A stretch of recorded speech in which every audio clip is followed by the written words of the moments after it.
Hello, this is Ellen Mongan, and today is Good Friday. In the Catholic Church, it's a very holy day. So you have just 1 minute to hear about our faith and about being a mom in the Catholic faith and train up your children in the way of the Lord. Because this is Take 5. Remember my sign? That today we venerate the cross.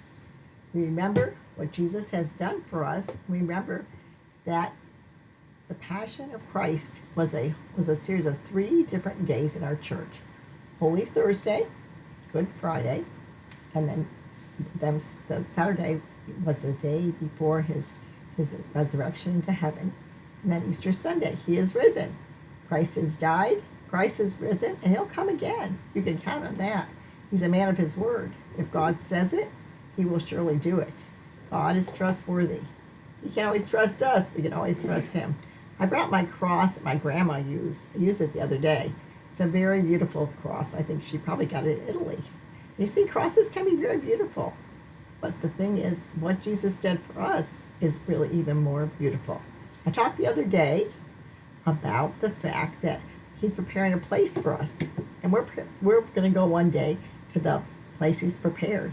But in the meantime, we're preparing a place for him in our hearts. It's a very important message. How wide is your heart to accept more of Jesus in it? You know, Jesus wants to fill your heart with his love. So I was going to say, I like to think about the Passion, and I like to think about, who would I be? Would I be Veronica and wipe the face of Jesus? Would I be Peter and run away? Would I be John and stay with him? A friend that sticks closer than a brother. A friend you can depend on. A trustworthy friend.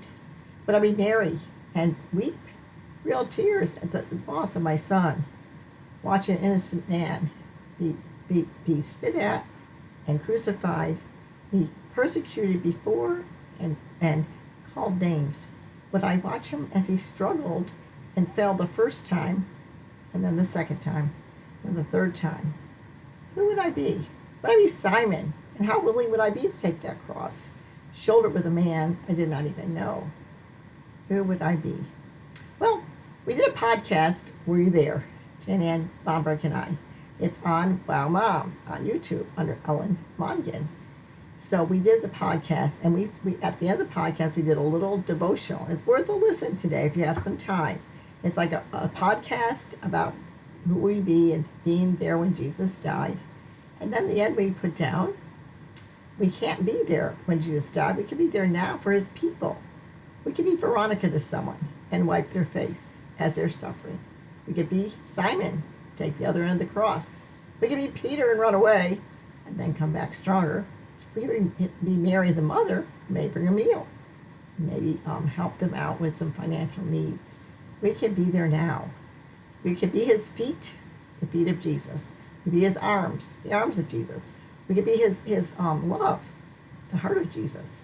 We could be his people, called by his name, and humble ourselves and worship him, and then ask him each day, who can I be there for? It's a very important word, because today is Good Friday, and we're all on our staycation. We're having our time of think a while and see what God's calling you to do. He has something for everyone to do. That's why he says in the book of Corinthians, there are many parts of the body. No one can see the liver, but surely we need it. And then there's the arms. And then there's the words that come out of the mouth, hopefully a well-trained tongue of a disciple. And then there is the feet. How blessed are the feet of them who bring good news, an encouraging word, a loving hand, a heart that's full of love of Jesus. That's who we want to be. Don't you think? That was in that poem, To Be. That's who I want to be. I want to be someone that was there for Jesus to use. I want to be the person that he says that in the middle of the night when he needs an intercessor, and he says, I heard you calling in the night, and I say, here I am. I'm available. We all know the Lord, and we all walk with him. How close are we to him? Are we close enough to see the pain in the eyes of his people? Are we close enough to see the tears in the eyes of his people? Let me tell one quick story. I was a new girl at one of the churches, St. Mary's Help a Christian. one time in Aiken, South Carolina. I was very lonely. I'd always had a lot of friends, and then I moved to this church and I didn't know anybody. And so when I did Christmas cards to my 500 or 600 or 700 closest friends, I really had people in that church to give one or two to. I think I had 12. One couple, I call them the Chicago couple because I didn't know their names. Some other sweet lady. I gave to one lady because she overheard me saying that I didn't know that many people in the church. And it was right around Easter time, too. That next week, the lady came with a handkerchief. I was amazed because I had just written the article for Catholic Mom about Veronica, the cloth of compassion. You heard me read it on the podcast. Only God alone knew that that handkerchief would always mean so much. It dries my tears. If I'm happy and I'm crying because I just had a new grandbaby, it dries my tears when I'm sad. I have to say goodbye to a friend that's died or a family member. It is a handkerchief that I will always treasure because only God alone knew that I needed that touch of Christ's love.